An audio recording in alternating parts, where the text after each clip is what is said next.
So,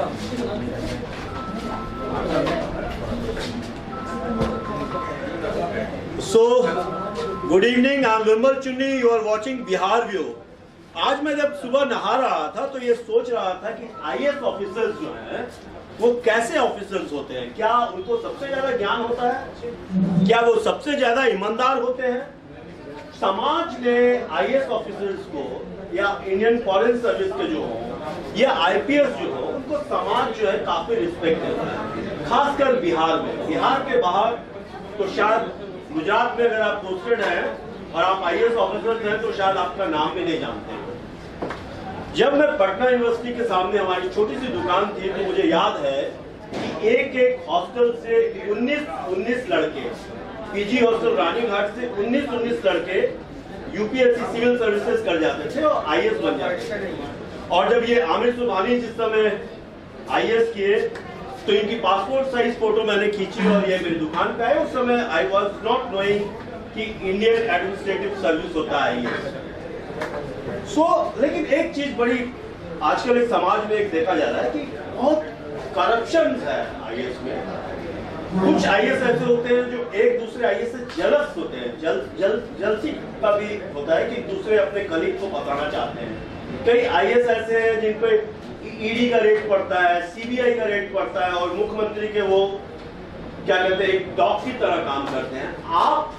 हम लोग हैं आज चाणक्य आईएएस एकेडमी, शायद 5000 आईएएस प्रोड्यूस किया है आप लोगों ने अभी तक, तो हमारी कोशिश यही रही। और 1000 बीपीएससी मतलब बिहार के एडमिनिस्ट्रेटिव सर्विस के लिए ये किया। तो मैं चाहूंगा सबसे पहले विशा जी आप अपना परिचय दीजिए और आप भी सर कृष्णा जी अपना परिचय दीजिए। मैं ए.के. मिश्रा चाणक्य अकेडमी का फाउंडर चेयरमैन हूँ और 93 में चाणक्य अकेडमी की मैंने स्थापना की है। मेरा नाम डॉक्टर कृष्णा सिंह है। मैं रीजनल हेड हूँ Chanakya IAS academy Bihar UP का। 2013 में पहली ब्रांच की स्थापना चाणक्य आईएएस एकेडमी की पटना में मैंने की। उसके बाद अब ये चौथी ब्रांच के रूप में हम लोग यहाँ पर आज आपसे बात कर रहे हैं। अभी जो इतिहास पढ़ने वाले बच्चे हैं या पॉलिटिकल साइंस या इकोनॉमिक्स पढ़ने वाले बच्चे हैं, इनसे ज़्यादा बच्चे जो हैं इंजीनियरिंग साइड से एडमिनिस्ट्रेटिव सर्विस निकाल रहे हैं। कैसे देखते हैं आप?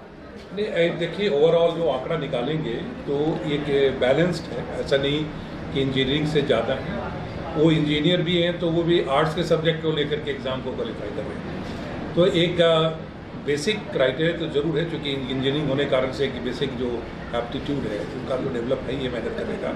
लेकिन यदि आप पूरे मान लीजिए 1000 वैकेंसी सब निकालेंगे तो ओवरऑल जो संख्या है अब ह्यूमैनिटीज़ इंजीनियरिंग सब बैलेंस्ड है काफ़ी। इसमें ऐसा नहीं कि किसी एक पर्टिकुलर साइड में। भारत सरकार इस सिविल सर्विसेज को चेंज करना चाहती है कि जो हेड्स डिफरेंट डिपार्टमेंट के हेड्स हों उस फील्ड के ही स्पेशलाइज्ड हों।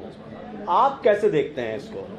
देखिए, एक तो गवर्नमेंट के और एडमिनिस्ट्रेटिव डिसीजन है, लेकिन इसमें से एक बैलेंस्ड दोनों साइड से अप्रोच शायद अच्छा रहेगा, क्योंकि ये एक प्रोसेस है। क्योंकि जब सिविल सर्विसेज के अंदर में जो ट्रेनिंग ली जाती है एकदम बिल्कुल 21 साल की उम्र से सिलेक्शन शुरू होता है और एक लंबे समय के बाद टॉप में जा कर के पोजिशनिंग होती है, तो वो एक ग्रास रूट लेवल से जो एक्सपीरियंस है वो बड़ा डिफरेंट है। तो टॉप लेवल पे जाने के बाद अलग अलग फील्ड के जो लोग आते हैं तो कंट्रीब्यूट कर सकते हैं, लेकिन उनको जो ये भी मेथड है जिसमें एकदम ब्लॉक लेवल से लेकर उठा के डिस्ट्रिक्ट लेवल से जो एक्सपीरियंस गैदर करते हैं जो कैंडिडेट, वो बहुत बड़ा एक योगदान है कंट्री के एडमिनिस्ट्रेशन। अनुभव का बहुत मायने रखता है। सरकारी महकमे जितने हैं, जैसे चाहे गवर्नमेंट स्कूल्स हों, और जब आप कंपेयर करते हैं उनको प्राइवेट स्कूल से, government schools are run by government और उसके हेड जो होते हैं आईएएस ऑफिसर्स होते हैं।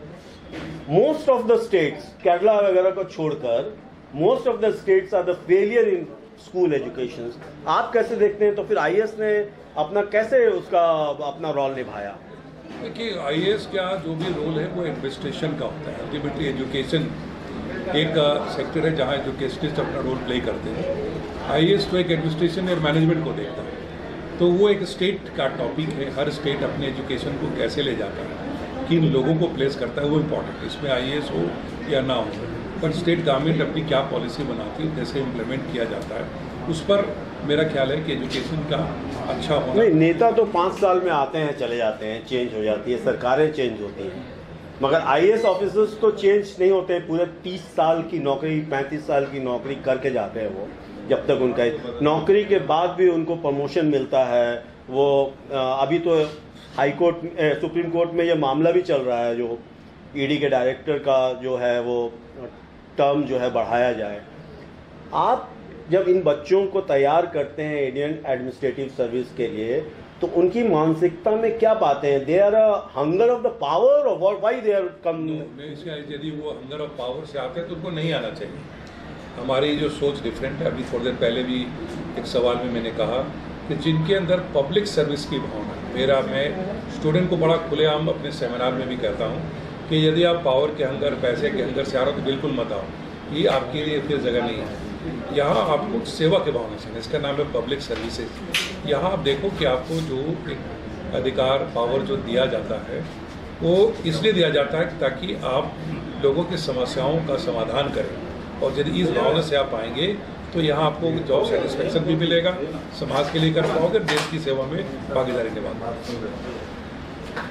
एज ए एक्सपीरियंस जो आपका जो है एक्सपीरियंस जो है, आप 30 सालों से आईएएस बना रहे हैं, तो गांव के बच्चे आते हैं, मैंने देख रहा हूँ अभी छोटी सी नौकरी जो अग्निवीर की नौकरी है, इससे लेकर आईएएस की नौकरी में जो गांव से बच्चे आते हैं, दे आर मोर सक्सेसफुल और more having a more aim to be a government servant than जो जिन बच्चों का जन्म शहरों में हुआ है, दिल्ली में, बॉम्बे में, पटना में, उनका रुझान थोड़ा सरकारी नौकरी की तरफ कम होता है।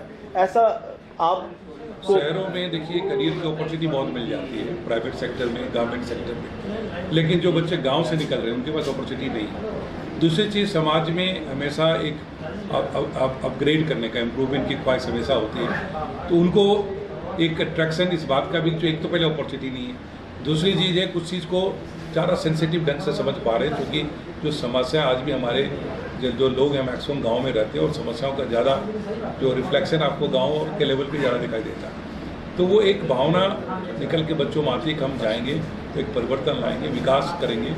तो एक और तो अपॉर्चुनिटी की कमी, और दूसरी चीज़ ये भावना भी है कि हम देश के विकास में भागीदारी लें, तो और फिर एक बहुत संघर्ष के साथ में क्षमता थोड़े समय तक टिक करके तैयारी कर सकें। शहरों में थोड़ा बच्चों के पास ऑप्शन होता है, कई बार वो कंफर्ट जोन में चले जाते हैं, लेकिन अभी एक अच्छा बैलेंस है। अभी हर सेक्टर से, हर प्रोफेशनल ग्रुप से, एजुकेशन सेक्टर से अभी बच्चे सिविल सर्विसेज में आ रहे हैं। ये चूँकि अब आपके प्रोफेशन में आ जाते हैं, जो लोग आईएएस बनना चाहते हैं, कुछ जो जिनमें डर होता है कि नहीं मैं तो ये नहीं कर पाऊँगा, मैं तो इतना पढ़ नहीं पाऊँगा, 20 घंटे नहीं पढ़ पाऊँगा, जबकि उनकी स्कूलिंग बहुत अच्छी हुई है, उस तरह के बच्चे का इंटरेस्ट जो है इस तरह की नौकरी में या इस तरह के कंपटीशन वाली की जॉब में कैसे आप उनको मोटिवेट कर सकते हैं? सबसे पहले जो भी आपने कहा कि जो एक मिथ है कि कोई घंटा 18 घंटे 20 घंटे पढ़ता है, बिल्कुल संभव नहीं, ये प्रैक्टिकल नहीं, ये सिर्फ मिथ है। क्योंकि 24 घंटे में आदमी को 6 से 8 घंटे की नींद चाहिए, फिर अपने जीवन है, प्रैक्टिकली हर सामाजिक जीवन में रहता है, तो ये एक मिथ है, इससे दूर रहना चाहिए। बच्चों को ये बड़ा साइंटिफिकली डिज़ाइन एग्जामिनेशन है, 6 से 8 घंटे आपके पास मेहनत करने की कैपेसिटी 1.5 से 2 साल तक की आपके पास है, एक सही डायरेक्शन है, तो आप इस सिविल सर्विसेज में अच्छे रैंक के साथ क्वालिफाई करने की आप पूरी उम्मीद रख सकते हैं। जो डे का रूटीन है, पूरे दिन भर का रूटीन है, उसमें क्या ऐसा करना चाहिए कि उनको मतलब कोचिंग के अलावा, चाणक्य के स्टूडेंट नहीं भी हैं तो भी उनके ज्ञान में थोड़ी सी उस तरह की चीज़ें आए जो जिससे वो यूपीएससी या बीपीएससी क्रैक कर पाएँ? सिविल सर्विसेज की तैयारी के बारे में कहते हैं सिर्फ किताबों में नहीं, समाज और वातावरण में, कि आप जो भी क्वेश्चन पूछे जाते हैं वो बहुत ही प्रैक्टिकल हैं कि आपके समाज में, देश में, राज्य में क्या हो रहा है। आप अपने माहौल से बहुत कुछ सीखते हैं। सिलेबस तो 10+2 लेवल का जनरल स्टडीज़ में दिया हुआ है, लेकिन इसमें ये सिर्फ नॉलेज नहीं, जनरल नॉलेज नहीं, स्टडी है कि आप उसको समझें और देखें कि चाहे हिस्ट्री पढ़ते हैं, ज्योग्राफी, पॉलिटी, इकोनॉमी, जो भी पढ़ते हैं, उसका व्यवहारिक, उसके यूथ जीवन में क्या होने वाला है, और जो आज समाज के अंदर हो रहा है, देश के अंदर, आपके राज्य में हो रहा है, उसमें उस नॉलेज का प्रयोग कैसे करेंगे। ये इस पर आधारित ये सारा एग्जामिनेशन है। इसलिए किताबों के साथ साथ उनको अपने अखबार न्यूज़ के साथ साथ जो वातावरण में जो कुछ चीज़ें उसके लिए सेंसिटिव रहना चाहिए, उनके लिए पैथिक रहना चाहिए समझने के लिए, और एक सोचने की ताकत कि हम यदि यहाँ हों और इस पोजीशन में हों तो क्या हम कंट्रीब्यूट कर सकते हैं डेवलपमेंट में, ये उनको ध्यान रखना चाहिए। यदि ऐसा करेंगे तो उनके अंदर वो संवेदनशीलता, वो विजडम आएगा जो सर्विस की रिक्वायरमेंट है, और वो इनके एग्जामिनेशन में दिखेगा। तो मैं लास्ट में फिर सर से कुछ सवाल पूछूंगा। मैं चाहता हूँ कि जो बच्चे ग्रेजुएशन कर चुके हैं और वो समझ नहीं पा रहे हैं कि वो कहाँ जाएं, क्या करें, हैं, क्योंकि बहुत से भारत में बहुत से ऐसे कोर्सेज हो रहे हैं जिन कोर्सेज के लिए नौकरी नहीं है, क्योंकि पढ़ाई पूरी की पूरी पढ़ाई जो है वो नौकरी के लिए ही हो रही है, पेशे के लिए ही हो रही है। आप जो पढ़ते हैं उसके बाद उस काम को आप कर पाते हैं कि नहीं, उसे अर्न कर पाते हैं कि नहीं, तो आप उन लोगों के लिए कैसे मोटिवेट करेंगे कि वो यूपीएससी भी एक बार देखिए, यूपीएससी की जो करिकुलम है इतना बढ़िया डिज़ाइन है कि यदि कोई बच्चा ईमानदारी से सिंसियरली इस पर एक बार तैयारी कर ले तो यदि सिलेक्शन नहीं भी होता है तो उसकी अवेयरनेस लेवल और उसकी जानकारी इतनी खुल जाती है कि चाहे वो बिजनेस करना चाहे या किसी फील्ड में चाहे तो अव्वल काम कर रहा है। बहुत सारे हमारे स्टूडेंट ऐसे हैं जो इस प्रकार के अच्छा काम कर रहे हैं, जिसका करिकुलम को यदि तैयारी करना है तो सीरियसली